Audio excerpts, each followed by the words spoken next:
Arguably, one of the most attractive features of FHIR for developers is its composability. Each FHIR resource is an independent object and can be retrieved as needed using an appropriate FHIR API query. This is distinctly different from earlier standards, such as CCDA, where an entire clinical document must be retrieved, even though only a specific part of that document, such as a patient's problem list, is of interest. FHIR is a path-based navigation and extraction language, something like XPath. XPath can be used to navigate through elements and attributes in an XML document. FHIR does the same thing for FHIR.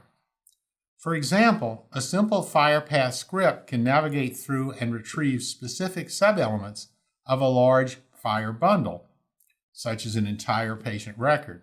In other words, FHIR further extends composability to individual data types or even their values, so resources can be mined to more efficiently support the development of specific capabilities in a FHIR app or for other purposes.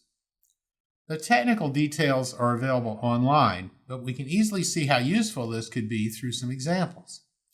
To do that, we'll take advantage of David Hayes' wonderful web tool, ClinFHIR. Using ClinFHIR, as you can see here, we create a new patient record based on demographic data from the CCD of Josephine Vasquez, a synthetic patient available to students in this course.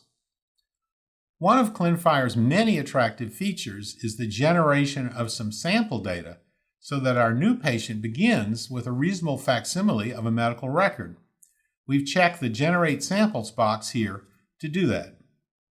ClinFHIR indexes the resulting 72 FHIR resources by type, as you can see here on the left. The single patient resource has been selected, and its contents are displayed in a human-friendly tree view here on the right. Note that the patient resource has been assigned the ID 299014. A number that you know by now can be used to easily retrieve this resource, or, depending on the capabilities of an individual FHIR server, to specify that other resources, such as medications or clinical observations, are to be retrieved, but only for this patient. Of course, computer software would deal with this resource in XML or JSON.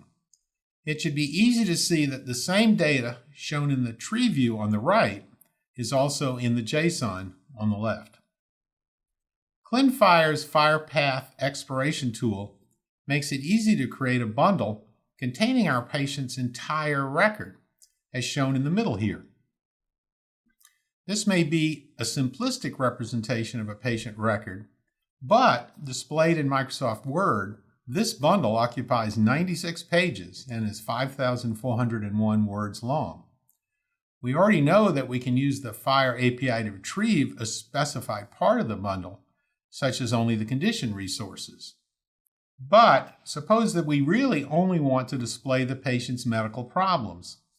That information is contained in those condition resources, and it would certainly be possible to write some code to parse it out of them. However, FHIR makes that much simpler, as shown in the right of this graphic. As you can see here, this script, when run using ClinFHIR's server-side implementation of the FHIR interpreter developed by Josh Mendel and Nikolai Rozakov, produces exactly the text needed to display the patient's medical problems.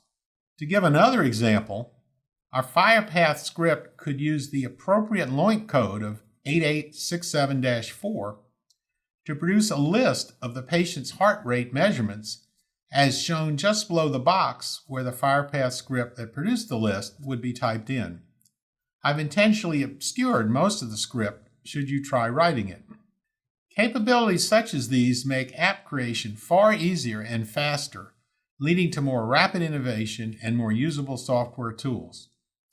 For example, starting with this list of heart rate values, it is a simple matter to create a graph of Josephine's heart rate over time as shown here. If you think back to our discussion of FHIRs, you may remember that not all of them can do something as simple as produce this graph.